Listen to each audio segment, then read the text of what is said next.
This is webinar 2, art movements, and basically this is like with little knowledge I have, I'm going to present it in a way that we're going to explore some ideas, concepts, and art together. So let's begin, and we're going to start with, sorry, my kids are in the background, so if you hear any screaming, it's their bedtimes. What this webinar is. This is an exploration of art concepts, very interesting history, things that don't get taught in normal class. A refresh from scrolling, and I'll say this, I don't know if this gets taught in normal class because I never went to normal class in college, but it was not taught in high school. Discovery-based learning. We will be exploring media formats, people, and ideas. So we're going to start with Marcel Duchamp. And you might say, that's an interesting piece of artwork. It is. This is something he introduced. It's called The Fountain. And he signed it R. Mutt. That's one of his signatures. He dated it, I think it's 1917. And this is one of his pieces. This is called a ready-made. Basically what a ready-made is it differs from a classic painting of an artist painting on a canvas. This was a urinal that he signed R. Mutt and presented it to an art exhibition that he was part of the committee of. And when he submitted this art piece to the exhibition, it's a hard word, they took it because you pay I think it's $250. You pay $250, you can submit a piece of art and it'll be on display. Well, he submitted it anonymously because you're not allowed to submit art on the committee. And when he submitted it, they hid it behind a piece of cloth. And I think that's the story, if I'm not correct, if I'm not mistaken. And I think he resigned and pretty pissed off about it. But he's an interesting fellow, so let's explore him. So this is Marcel Duchamp. I loved these whenever I went to class and they did the 7 things to know about. These were my favorite websites when I was in class. So we'll go over this website real quick. And we'll go over this in a little bit. Dada. So this is the artwork I was showing you, the ready-made fountain in 1917. He created his first ready-made in 1915. The technique consists of transforming any everyday object into a work of art. So this was very different at the time. And also, we'll explore this when I'll show a clip of Virgil in a minute, and he says something about pre-internet. This is important because a lot of this art was pre-internet. So imagine seeing this for the first time as art. Very interesting. He parodies the Da Vinci Mona Lisa. I didn't even know that. Anyways, that's Duchamp, and we're not going to get too much into this website. I just wanted to show you, this is what he looks like. I didn't want to keep going and not show you who I was talking about. So anyways, this was his probably claim to fame. I'm not sure about that, but this is how I know him. And I'll say, everyone I look up to looks up to Duchamp. There's Virgil Abloh, Tom Sachs, and numerous creatives that have talked about Marcel Duchamp in the past. I'd call him your creative's creative. And why are we starting here when we're talking about Surrealism and Dada? I didn't even know until I just looked at the website he was part of the Dada movement. So that confirms some things that we'll go into later. But pause. I got it. Okay. So yeah, ready-made objects. Marcel Duchamp, ready-made objects. Let's go into what Virgil has to say. One of the canons of contemporary art that I deem as ultra important and of useful understanding pre the internet, obviously, is Marcel Duchamp. His contribution to contemporary art with his career, but most widely known, his investigation and submittal of the artwork titled The Fountain, which ultimately is a urinal, but through his rigor, through his rationale, and through his career, was able to prove that this urinal was the work of art that it is today. And it's by its rationale that it gains its strength. And then we got Tom Sachs. I didn't really know properly read it. Probably parse the text. Yeah, it's still hard if I'm not interested in the subject to go through a little learning to say, well, The guys who I feel like seem to be clearly influence your work now, like Duchamp and Cornell, did you gravitate to those guys really early? Oh yeah, I mean, I think in my first semester in college, I discovered those guys, and Duchamp floors me. Yeah. Even now, it seems so insanely radical. yeah. That's them talking about Duchamp. I won't go too much into it, but he's widely known in the creative community.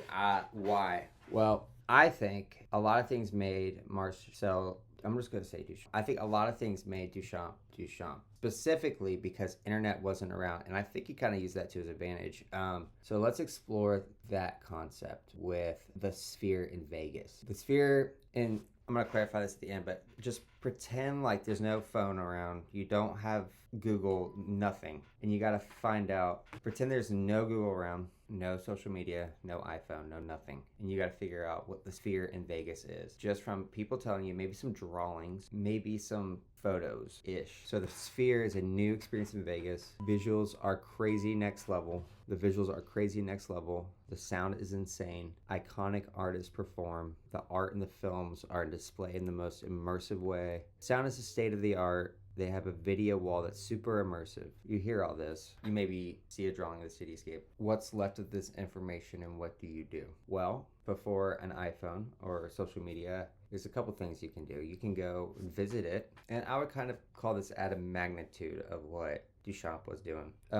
You could go visit it. You could keep talking to people about it, keep hearing as much information as you can about it. You can go try to research something about the sphere, but that's about it. Nowadays, you can, I'll show you. Let's go. So this is what you see on the outside of the sphere.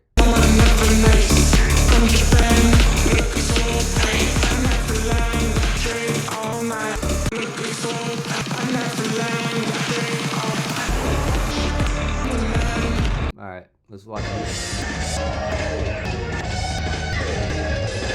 So pretty wild, right? That's pretty insane. I don't know if there's any way that could have gotten communicated and you could have saw that. But there's just an easy way that I just showed you. But back in the day, there was not. And that's where I'm coming back to with Duchamp. This is my point with communication at any magnitude at the time of Duchamp. When we look at the art and art forms movements like Surrealism, there was no easy way to document it. No iPhone, no social media, whatever. Especially because what he was doing was anti-art. So he said, like, he started off as a painter and then kind of said, art is not art. And so he was doing a lot of things that people didn't like. So that's why we're looking at it. Because I think there's something to learn about it or from it. Here's another one of his ready-mades, and I'm not going to go into this link, but this is another one of his ready-mades, and I'll stop talking about Marcel Duchamp. I thought it was a good place to start. This is another, we're going into Surrealism now, and this is a picture from Salvador Dali, and what you can notice about this picture, kind of from in 2026, looking at this, it reminds me of AI, but this was before the internet even was a thing. So why is there this weird connection between things that computers can generate that are kind of trippy like this and somebody was doing it from his brain? And I think a lot of these guys were using drugs to kind of manipulate their art, and I think that's kind of interesting. Let's go to this link here. So we're kind of going into Surrealism now. I kind of wanted to show you some things from Duchamp because he's kind of tied in with that Dada Surrealism movement, and we're talking about Dada last. But these are some, this is the Art Institute Chicago. And these are some examples of Surrealism art. It says right here, Surrealists were fascinated by dreams, desire, magic, sexuality, and the revolutionary power of artworks to transform how we understand. So let's look at some of this stuff. And what I like about Surrealism is it's very dreamlike, and it's kind of like in another world. It's kind of like you can't put, it feels like familiar, but it's not. Kind of like when you see something and it's like deja vu. That's what Surrealism, and then we get into Dada even more. That's what it kind of feels like. So forest and sun, I don't really know what we're here. You can see it's very trippy. I like this stuff right here. It's just like, I think this is kind of like a ready-made-ish object, but the combination of weird materials is just, this is just straight up trippy. It's a choo-choo train coming up a chimney. It's incredible. I love that. And this right here, this is 1940, and this looks like what AI does. And that's what is like still blows my mind with surrealism art, that movement, is it's very connected. When you try to tell a machine to do art, it's very similar sometimes. This is Duchamp again. This was his bottle rack, another ready-made object. This goes back to, we'll talk about Virgil later, but Virgil said, Virgil brought this concept up of take any tin can that's on a street and put it on a street, and it's trash, it's litter. But take that same tin can and put it in a white studio, and it's art. And something about he ties it to the space surrounding an object. If you can put a certain space around an object, it can kind of feel different and kind of bring a new meaning. So let's now explore let's now explore Dadaism, and this is weird. So I'm gonna start with a manifesto from Tristan Zara about Dada. Tristan Zara from Romania writes Dada manifestos. I write a manifesto and I want nothing. Yet I say certain things, and in principle I'm against manifestos, as I'm also against principles. So you can see this is why I vibe with them, is because they're like, I'm making a manifesto, but in principle I'm against manifestos, and in principle I'm against principles. So it's kind of just contrary to everything he's saying, and it's kind of like just kind of bringing up questions. But you'll see what I'm saying as we go a little bit deeper. It's kind of funny. I think it's kind of funny. The principle, love thy neighbor, is an hypocrisy. Know thyself is utopian but more acceptable, since it embraces wickedness. No pity. Even after this carnage, we still retain the hope of a purified mankind. I speak only for myself, since I do not wish to convince. I have no right to drag others into my river. I am against action, for continuous contradiction, for affirmation too I am neither for nor against. And I do not explain because I hate common sense. Some people think they can explain rationally, by thought, what they think. But that is extremely relative. Psychoanalysis is a dangerous disease. It puts to sleep the anti-objective impulses of man and systematizes the bourgeoisie. The dialectic is an amusing mechanism which guides us in a banal kind of a way to the opinions we had in the first place. To make a Dadaist poem, take a newspaper, take a pair of scissors. Choose an article as long as you are planning to make your poem. Cut out the article. Then cut out each of the words that make up the article and place in a bag. Shake gently. Then take out each of the scraps, one after the other, in the order in which they left the bag. Copy conscientiously. The poem will be like you. Here you are, a writer, infinitely original and endowed with a sensibility that is charming, though beyond the understanding of the vulgar. So very interesting. You basically say, to make a Dada poem, take a bunch of newspaper scraps, shake it up in a bag, let it all fall out, put it together consciously, unconsciously, can't remember, and voila, you're an artist, you have a poem. And I think there's something to be said about it. With the right circumstances, random and chance, almost like a lottery. So let's go one more. This is just weird. This is called a sound poem, a Dada sound poem, and it's just speaking gibberish. So this is a Dada, this is a form of art that they have.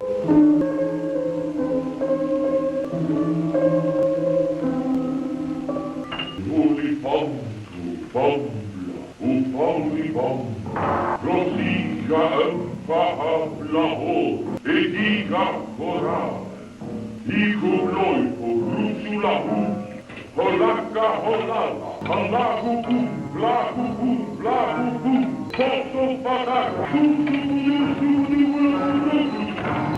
So that's called a sound poem by the Dadas. I'll show you some more art real quick and we'll finish this up. This is tate.org Dada. So what I'll show you, well, I'll show you two right here.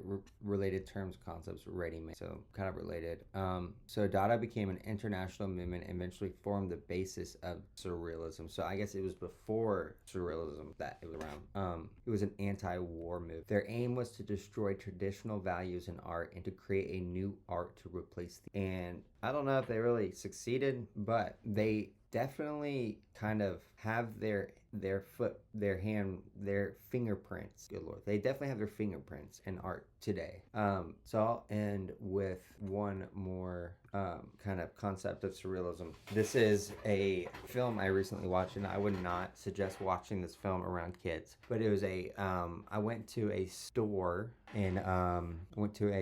called Videorama, and it's basically like a Blockbuster. You can rent movies. I rented this movie. I went in there. I said, "Give me something crazy surrealism film," because I was exploring this art concept. And this movie is called The Holy Mountain, and it was released in 1973. And I'll show you some grabs of it. But this is an ape in red with a green background, and you can kind of just see the composition of it is very interesting. The use of color, something about it is interesting. Also the space, colors used, objects used, and you have to kind of watch this film to kind of fully understand it. But again, composition. They come into this room and me at this table. Hi, I'm finishing up a video, okay? Yeah. Anyways, yeah, they come into this room, they meet at this table, but they have this overhead shot and it's basically an eye. and just the composition of the colors, the space with composition, coloring, and I don't know, everything about it is interesting. There's some use of some imagery of Jesus, some more images, and that leads me to Virgil. I went and saw this, and can't remember. I actually have the sweatshirt on. I think it was 2019 or 2020. I went and saw this in Atlanta, and it was a piece he had, and it was a Seneco gas sign. But it was, again, he was taking the concept of space around an object, and it felt surreal. Felt weird to see a gas sign inside of an art gallery. Also saw this too. It's just what a billboard says on a wall inside of an art gallery. Advertise here. I'm not sure if there's something to the number, but there were some things that I felt when I saw these pieces that I pieced together when I kind of understand surrealism, and that sometimes it's bringing a space around an object that completes something. So I think that's it. What I have for what I have on the slideshow. I said Helvetica because I wanted to talk about Virgil, but I will say I don't have any fun facts about Helvetica. Thanks for watching, everybody.